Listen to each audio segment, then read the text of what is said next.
So once again, we're in the book of Galatians. Galatians, it's in the New Testament. If you can't find it, just Galatians. Matthew, Mark, Luke, John, Acts, 1st and 2nd Corinthians, Romans, 1st and 2nd Corinthians, Galatians. Galatians, 1st and 2nd Corinthians, how's it go? Acts, Romans, Galatians. Is that right? Acts, Romans, 1st and 2nd Corinthians, Galatians. I did go to seminary.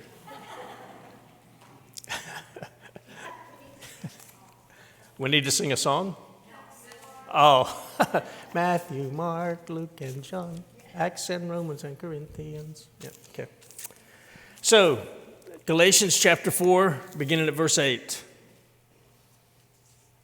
Formerly, when you did not know God, you were enslaved to those that by nature are not God's. But now that you have come to know God, or rather to be known by God, how can you turn back again to the weak and worthless elementary principles of the world, whose slaves you want to be once more? You observe days and months and seasons and years. I am afraid I may have labored over you in vain. Brothers, I entreat you, become as I am, for I also have become as you are. You did me no wrong. You know it was because of a bodily ailment that I preached the gospel to you at first. And though my condition was a trial to you, you did not scorn or despise me, but received me as an angel of God, as Christ Jesus. What then has become of your blessedness? For I testify to you that if possible, you would have gouged out your eyes and given them to me. Have I then become your enemy by telling you the truth? They make much of you, but for no good purpose. They want to shut you out that you may make much of them. It is always good to be made much of for a good purpose, and not only when I'm present with you, my little children, for whom I am again in the anguish of childbirth until Christ is formed in you. I wish I could be present with you now and change my tone, for I am perplexed about you. Tell me, you who desire to be under the law, do you not listen to the law? For it is written that Abraham had two sons, one by a slave woman and one by a free woman. But the son of the slave was born according to the flesh, while the son of the free woman was born through promise. Now this may be interpreted allegorically. These women are two covenants. One is from Mount Sinai, bearing children for slavery. She is Hagar. And now Hagar is Mount Sinai in Arabia. She corresponds to the present Jerusalem, for she is in slavery with her children. But the Jerusalem above is free, and she is our mother. For it is written, Rejoice, O barren one who does not bear. Break forth and cry aloud, you who are not in labor. For the children of the desolate one will be more than those of the one who has a husband. Now you, brothers, like Isaac, are children of promise. But just as at that time he who was born according to the flesh persecuted him who was born according to the Spirit, so also it is now. But what does the Scripture say? Cast out the slave woman and her son, for the son of the slave woman shall not inherit with the son of the free woman. So, brothers, we are not children of the slave, but of the free woman. Those who are in Jesus are no longer slaves. Those who've placed their faith in Jesus Christ are no longer slaves, but we are now sons, children of God, free. This is what happened to the Galatians when they heard the message of the gospel. So we can understand why Paul would ask them, why would you choose to go from being a child back to being a slave? Why would you choose to go from being a child of the owner of the home to being a slave? I hear him saying, for the life of me, I do not understand your actions. I am perplexed. It says, formerly when you did not know God, you were slaves to those who by nature are not God's. To know God is more than just to have heard of him or even to believe that he exists. This know is more than just an intellectual knowledge of something. It's intimate. It's the same word used for the relationship between a husband and wife, referring to their sexual relationship. So Paul is causing the Galatians to think back to where they were prior to believing Jesus Christ was their Savior, that he lived and died for them. A time where they did not know God. Not only did they not know God, they had enslaved themselves to other gods by worshiping those other gods who weren't really gods at all. If you remember, the majority of people here in Galatia would be Gentiles. Most of those Gentiles, prior to believing in Jesus, were basically what we would call pagans. Some of them were involved in mystery religions that flourished there in the region. Others were devoted to worshiping the Roman emperor, that cult, or to the pagan deities of ancient Greece that we're all familiar with. And some were caught up in the worship of stars. Before believing in Jesus, most, if not all, the Galatians were involved in worshiping some kind of false god. But that was before Paul came and shared with them the gospel of Jesus Christ. Since then, they came to know God, the one true God, and his Son, Jesus Christ. Since then, they came to know God, or as Paul says, to be known by God. Don't make much of the difference. There is a difference, but the main point that Paul's making is you once did not have a relationship with God, now you do. When this relationship was established through faith in Jesus, the other gods were driven out of these Galatians' lives, and they turned from worshiping false gods to worshiping the true and living God and no other God. They used to not know God, but now they know God, and they've experienced his freedom, they've experienced his blessings. Knowing this, Paul cannot help but ask, now that you're in a relationship with the one true living God, now that you understand that Jesus Christ lived and died for you, why are you turning back to those weak, miserable principles? Since you've placed your faith in Jesus, since you came to understand and believe that Jesus lived and died and defeated death for you, since you experienced true life, true freedom through Jesus Christ, why do you now wish to return to weak, miserable principles that only enslave you all over again? Why are you enslaved to observing special days, months, seasons, and years? Let's think about it. Before coming to know Christ, the Galatians worshiped false gods. Paul says this was slavery. They were constantly participating in religious rituals to earn the favor of whatever false god they were worshiping. They were constantly worried about gaining the favor of those false gods, and they were enslaved to doing all they could to appease those gods. They didn't want those gods to be angry with them. But no matter what they did, or how well they observed all the principles of those false gods, it was never good enough. They lived in constant fear because they were slaves. Let me tell you, if your life with Jesus Christ is mostly fear, something's wrong. Paul asks, why are you turning back to those same weak, miserable principles? Paul does not mean to refer here that they are returning back to the worship of false gods. There's nowhere in the book of Galatians where that is even hinted at. What has been said is that they are being convinced that they must add something to Jesus' work. They must add something, which is the law. In order to be saved and continue to be saved and be in a right relationship with God, they must believe in Jesus and keep the law.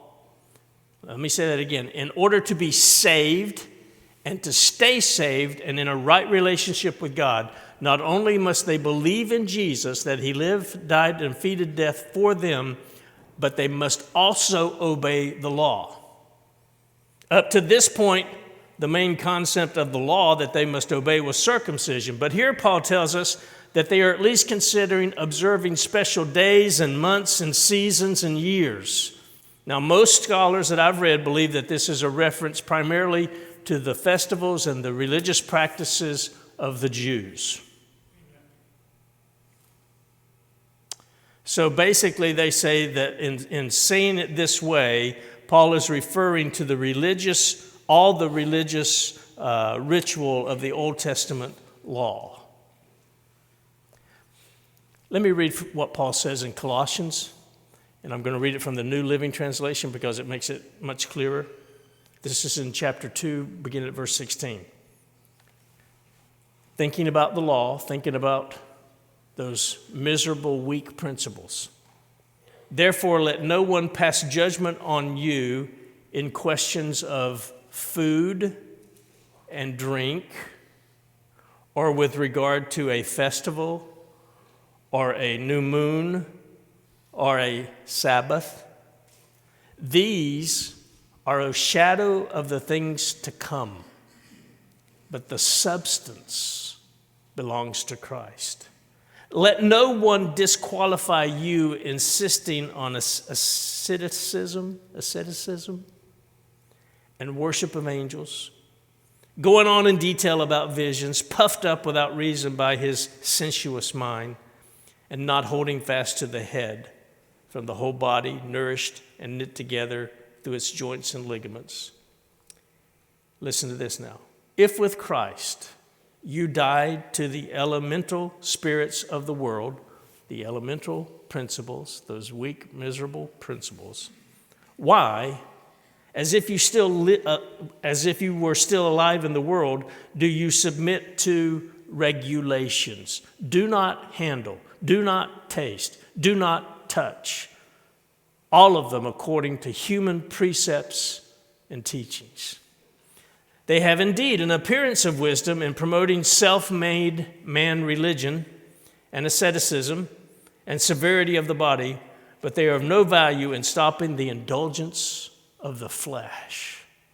So what's Paul talking about here, this in slavery, this weak and miserable principles? Those weak and miserable principles are the fact that we add something to Jesus Christ's work for us that saves us.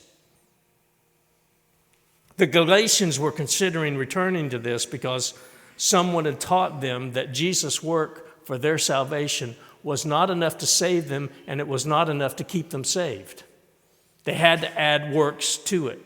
In essence, these folks were promoting among the Galatians that if they wanted to be a Christian, since they were a Gentile, they must become a Jew. That's basically what they were saying. It's okay for you to follow Jesus, but you also have to keep the Jewish rituals and all the religious activity that goes with it. Here's the interesting thing.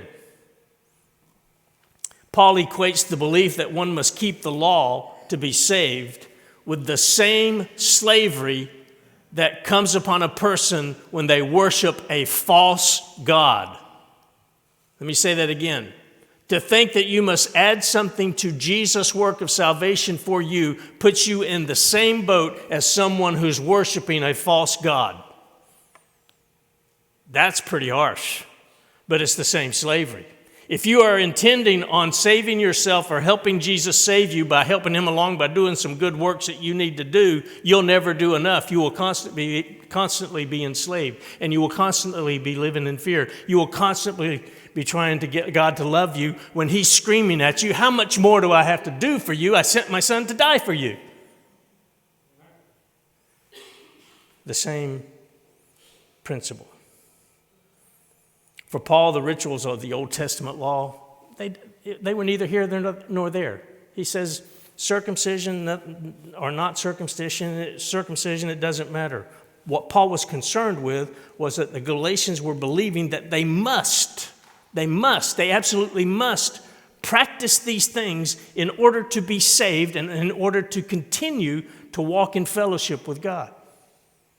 William Hendrickson says this: Paul shakes his head in utter disgust when he reflects on the fact that rigid, painstaking adherence to the Mosaic law regarding sacred days and all kinds of man-made rules and regulations with respect to such celebrations was actually beginning to be substituted for the simplicity of faith in Jesus Christ unto salvation full and free. Such folly staggers him. Folks, can I tell you, we've fallen into that trap so many times in the Christian world. It wasn't just with the Jews. It wasn't just with Jewish religious activities. It's with those man-made religious activities that we've made up, that we say you have to do in order to be saved and in order to keep being saved. Any religious practice or activity that we are involved in can become a sinful thing if we believe that religious activity or practice somehow saves us or causes God to love us more.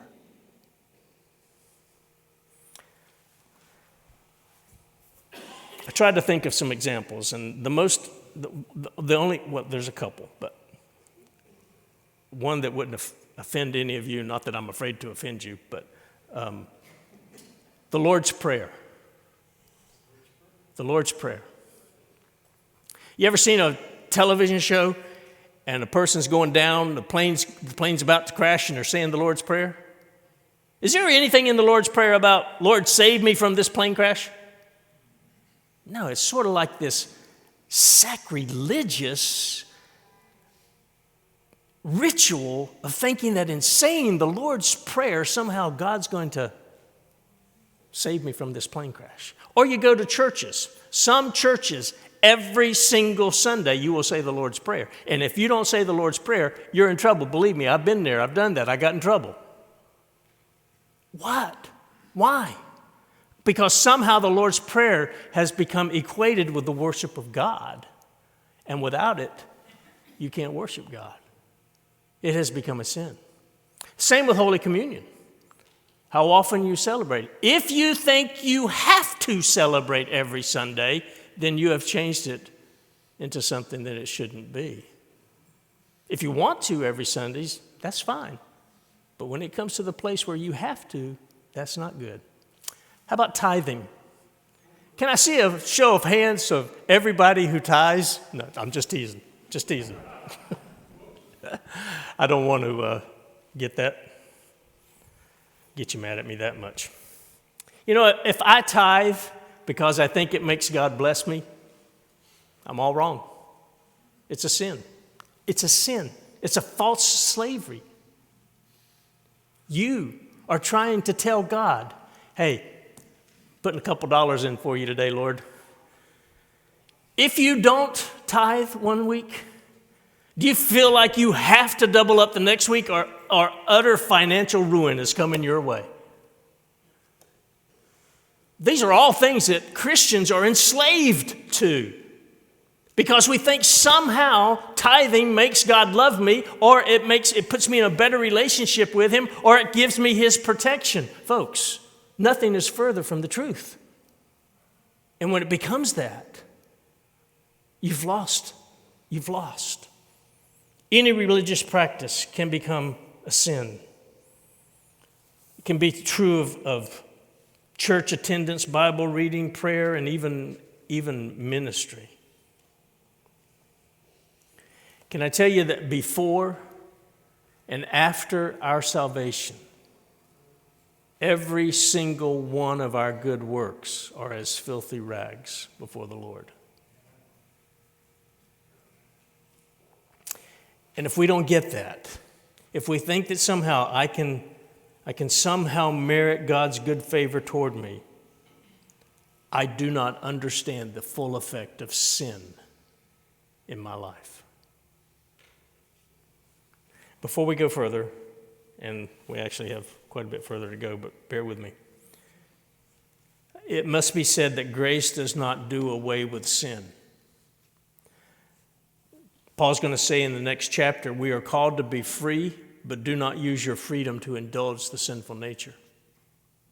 It's not that our Christian walk does not require effort on our part, and it's not that we should not be striving with all we have to be holy. We should. Living for the Lord does not dismiss us from looking to the law to determine what holy looks like.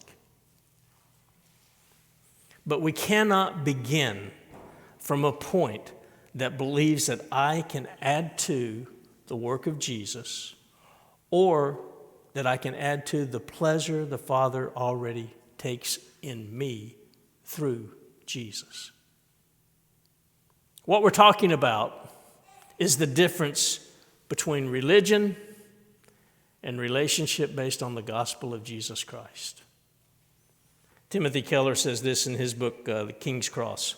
Religion is advice on how you must live to earn your way to God.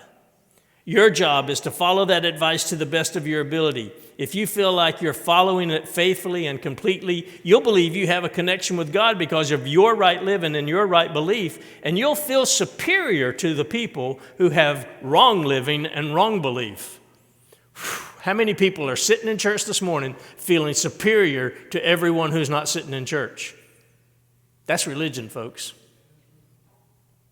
The gospel isn't advice, he says. It's the good news that you don't need to earn your way to God. Jesus has already done it for you. And it's a gift that you receive by sheer grace through God's thoroughly unmerited favor. If you seize that gift and keep holding on to that gift, you will be passionate to make Jesus your absolute goal and priority. You get that? If I truly understand the depth of my depravity, the fact that I am a sinner and nothing can change that now or in the future, short of Jesus, until I come to grips with that, all I can do is grasp hold of what Jesus Christ has done for me. And in doing so, it becomes my absolute passion that I want to live for Him. Not because of what I want Him to do for me, but because of what He's done for me. Does that make sense? That's the difference between religion and gospel relationship with God. Paul gets a little personal. He talks about the first time that he came to see them. He talks about an illness that he had and that they would pluck out their eyes and give them to him if possible. I really don't have time to go in depth, but scholars have looked at this, guys that are 10 times, 3,000 times smarter than me. But one of the words, the two words here, despise and scorn, I'm not sure if that's the ESV, I was back and forth. But anyway, the expanded interpretation of that is to spit. When people in those days would see someone who had an illness, they would spit because they thought the illness came from something evil. And if they spit 3 times, then they wouldn't get that disease. Basically, Paul's saying, you saw me and you were not repulsed. You didn't spit. So whatever Paul had was something that they could visibly see, and yet they weren't repulsed. And he says, you would have plucked your eyes out and given them to me, which makes me think it had something to do with his eyes. We don't know. But somewhere along the line, they lost that. Now they're trying to make Paul their enemy, basically, because he's telling them the truth. He's reminding them of how they cared for him, and he's reminding them of the gospel, and yet they are prone now to follow these agitators who are only in it for themselves, only wanting to gain a following, willing to say whatever needs to be said in order that they can have people following them. Can I tell you, same thing's happening today. There are so many absurdities being spoken from pulpits, it's ridiculous. The things that people swallow just because a pastor has said it, just because he's trying to gain a following.